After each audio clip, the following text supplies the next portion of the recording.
Axel dan Pencarian Kolam Abadi. Cerita oleh Aba Yasmin. Pada suatu masa, di sebuah kolam jernih di tengah hutan lebat yang penuh pepohonan tinggi, hiduplah seekor akselotl kecil cerdik bernama Axel. Axel adalah makhluk ceria dengan rona merah muda dan insang berenda yang berkibar seperti pita halus di dalam air. Suatu hari di musim panas, ketika Axel berenang malas di kolamnya yang nyaman, dia menyadari sesuatu yang mengkhawatirkan. Permukaan air perlahan-lahan turun, dan tumbuh-tumbuhan subur di sekitar kolamnya kini layu. Seekor burung hantu tua yang bijak bertengger di dahan di atas kolamnya. "Halo, akselotl muda," burung hantu itu berseru pelan. "Aku melihat kekhawatiran di matamu. Apakah ada sesuatu yang mengganggumu?" Axel mengangguk khawatir. "Ya, burung hantu bijak, kolam kami mengering, dan aku khawatir akan keselamatanku dan teman-temanku. Apakah kau tahu ada kolam lain tempat kami bisa berlindung?"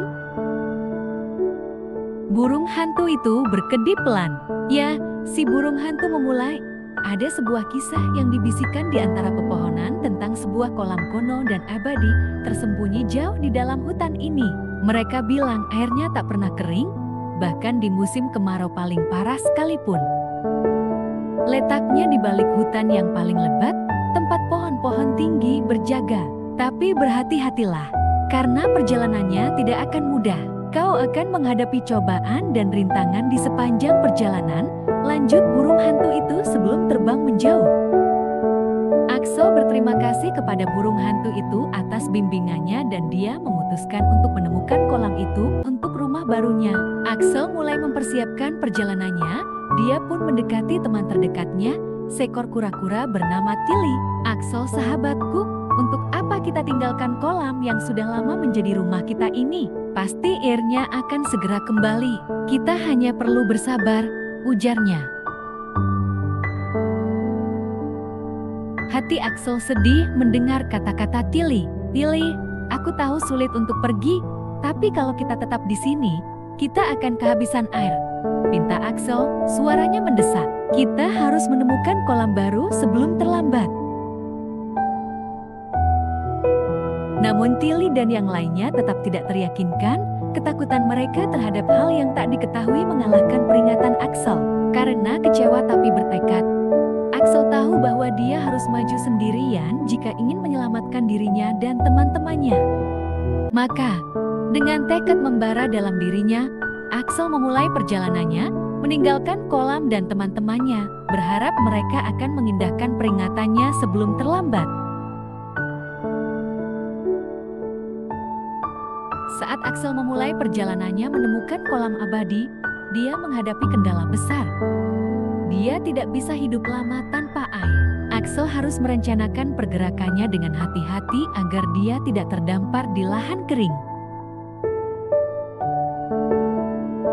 Untuk mengatasi kendala ini, Axel menyusun strategi cerdik. Menggunakan indera penciumannya yang tajam dan penglihatannya yang jeli, dia mencari genangan air kecil, petak tanah lembab, dan sumber air tersembunyi di sepanjang dasar hutan. Setiap kali dia menemukan tempat yang tepat, Axel akan berlari dari satu genangan air ke genangan air berikutnya, beristirahat sejenak untuk mengatur napas dan kelembapannya sebelum melanjutkan perjalanan. Meski menghadapi tantangan, Axel tetap bertekad, mendorong dirinya hingga batas kemampuannya saat melanjutkan pencarian rumah baru. Sepanjang perjalanan, dia bertemu dengan makhluk-makhluk hutan ramah yang memberinya kata-kata penyemangat dan berbagi pengetahuan mereka tentang saluran air tersembunyi di hutan. Saat Axel akhirnya mencapai akhir perjalanannya yang sulit, jantungnya berdebar kencang saat dia mendekati kolam tersembunyi yang dibisikkan dalam dongeng. Apa yang dia temukan membuatnya takjub. Berada di dalam ceruk terpencil di hutan, kolam itu berkilaan seperti permata di bawah sinar matahari yang menembus kanopi tebal di atasnya. Permukaannya beriak lembut, memantulkan warna cerah flora di sekitarnya.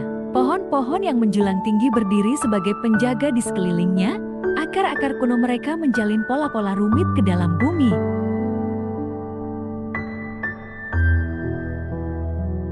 Axel hampir tidak bisa mempercayai matanya. Kolam ini bukan sekedar sumber air. Ini tempat perlindungan, surga yang tak tersentuh oleh kekeringan yang parah. Udara terasa hidup dengan simfoni alam, menggemakan kicauan burung dan gemerisik dedaunan yang tertiup angin.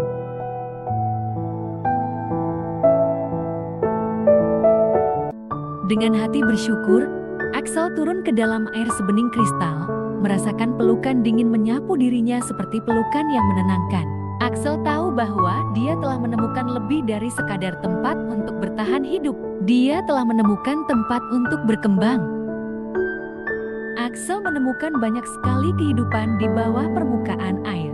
Ikan berwarna-warni melesat di antara alang-alang. Dan capung-capung terbang dengan anggun di atas kepala. Di kejauhan, dia bisa mendengar suara katak yang merdu dan gemericik lembut kura-kura yang berjemur di bawah sinar matahari. Setiap momen yang berlalu, Axel merasakan rasa syukur yang mendalam atas perjalanan yang membawanya ke sini.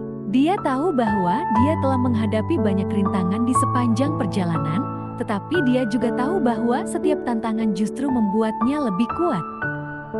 Dikelilingi keindahan rumah barunya yang tenteram, Axel memejamkan mata dan menikmati hangatnya sinar matahari yang menembus pepohonan. Karena pada saat itu, dia tahu bahwa dia telah benar-benar menemukan surga di tengah hutan belantara, tempat di mana dia bisa bebas menjadi dirinya sendiri, menjelajah, dan bertumbuh untuk hari-hari mendatang. Terima kasih sudah menonton. Jangan lupa subscribe kanal ini ya.